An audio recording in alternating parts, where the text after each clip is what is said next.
So, in truth, what we did early in the year in dissecting Bernanke's proposition of recovery is we proved there was no recovery. And after all, this was based on this falsification of a quarter of a percentile drop, purported drop in unemployment, which wasn't a drop at all, merely precipitated from people falling off the unemployment rolls who were not employed. So this is a purposed deception of the system.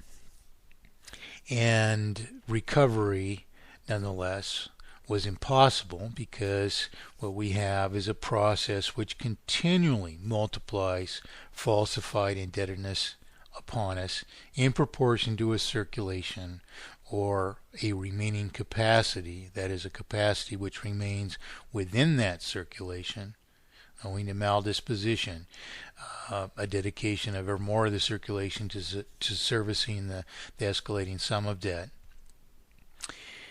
It's impossible, therefore, to actually enjoy a recovery. We have, throughout the finite life cycle of each lifespan of the system, we have increasing indebtedness, which actually comprises ever more difficult conditions. And in the terminal stages of the system, which we're in, we have virtually, well, they're not just virtually impossible conditions, they are actually impossible conditions. In truth, we're only sustained by this federal overspending because if it weren't for federal overspending, no money would be coming into circulation while we're paying principal and interest out of circulation, and so we would suffer a very immediate deflation of the entire circulation and an immediate collapse, therefore, because it would be impossible to sustain industry with what remained, because anything that remained is dedicated first to servicing the escalated sum of falsified debt. So this was a lie at the time, and we proved it was a lie at the time, and in fact, so now we have the events have borne out the fact that this was merely a lie, that we were enjoying recovery. And the further liars or deceivers who call themselves economists, who are actually advocating a system of terminal failure which can only multiply costliness upon us rather than being economic at all, who are advocates, therefore, of the very antithesis of economy. You know, these people merely just pass off the lie as some kind of mere bounce in the figures, or whatever they call it, a double dip recession. So in what they report to you,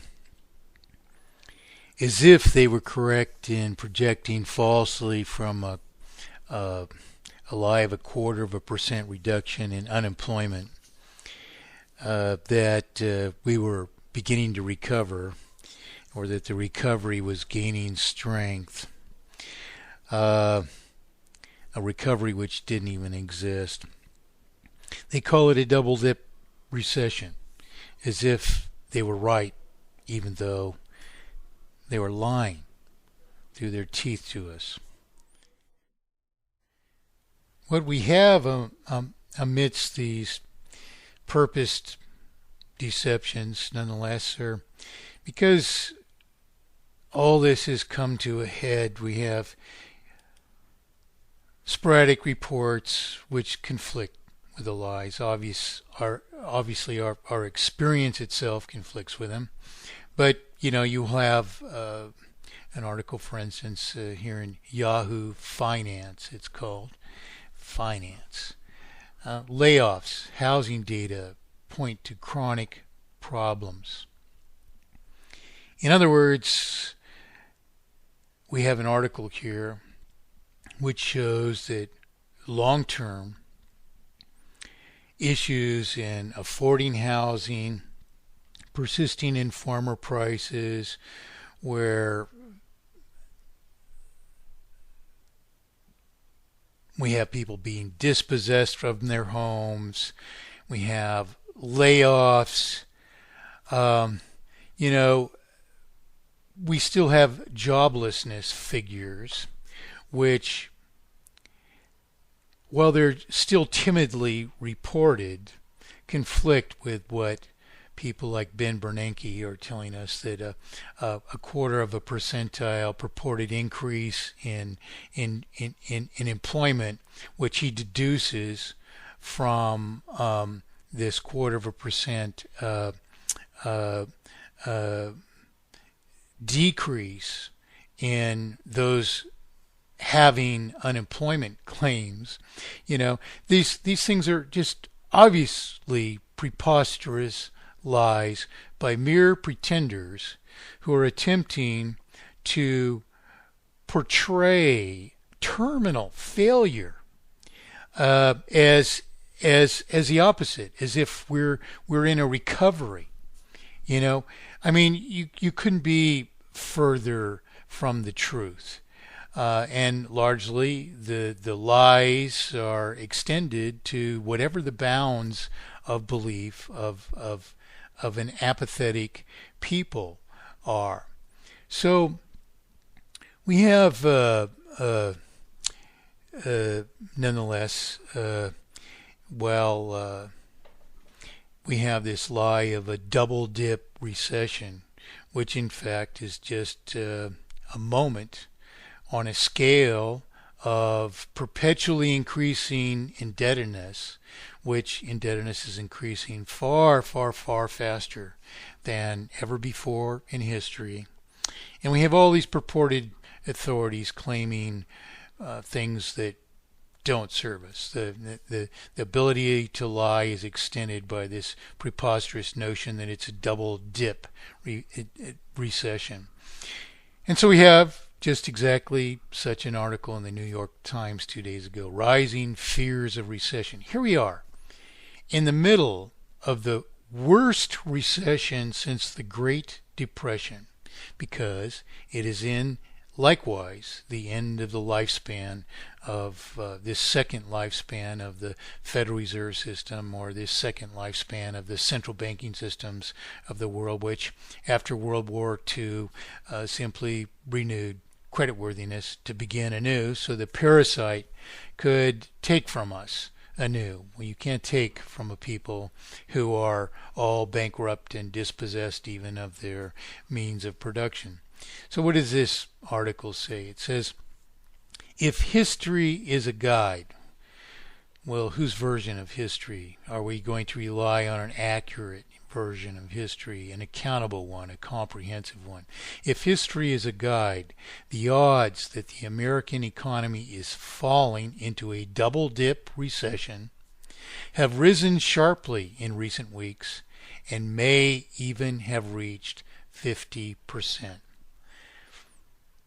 The odds the American economy is falling into a double-dip recession have risen sharply in recent weeks and may even have reached 50%.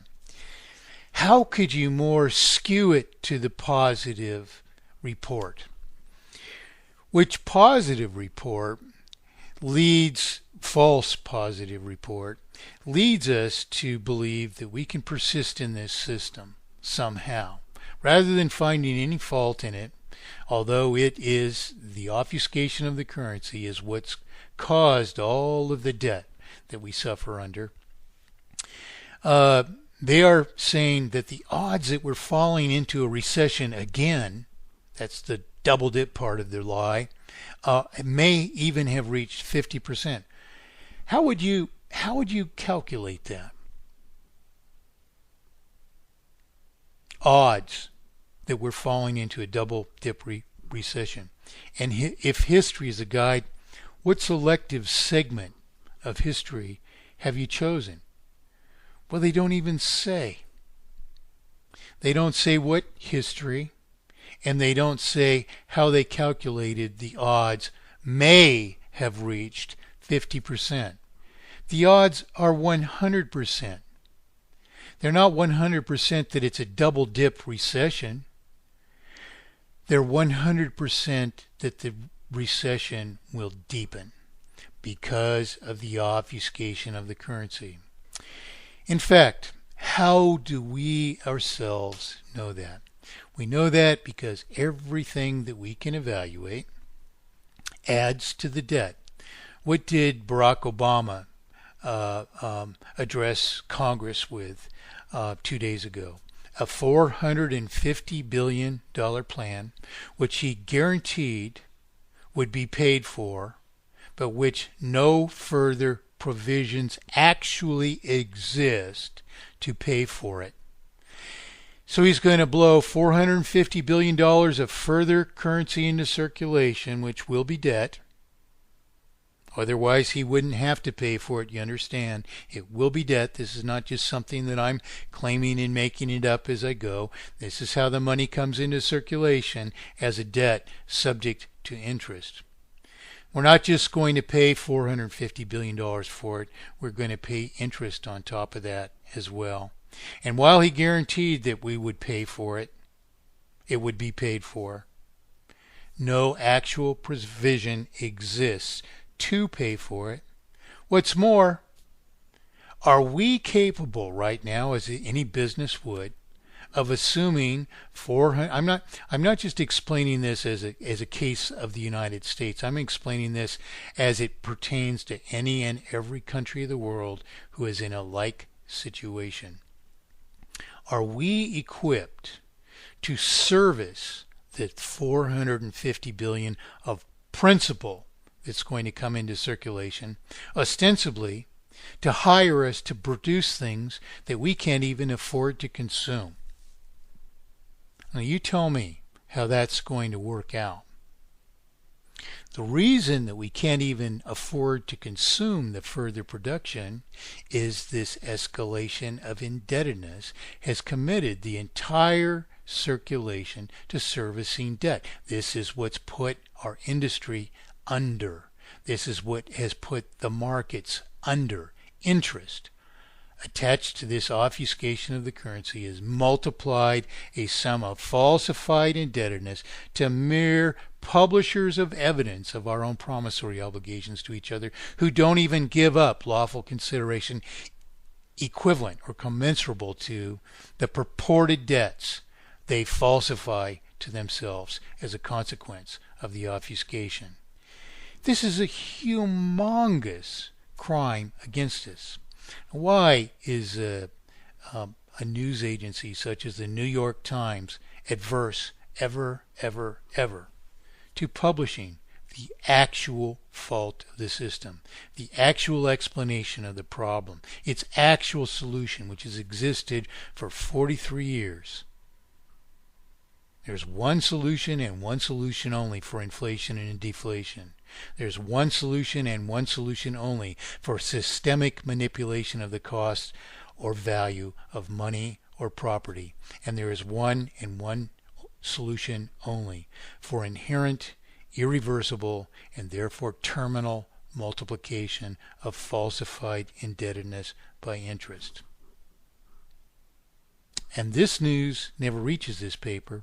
Instead, we have a lie that they've calculated somehow, they don't tell us how, that the odds we are falling into a double dip recession, which is actually a continuation of an escalated rate of failure, have risen sharply in recent weeks and may even have reached 50%. 50%.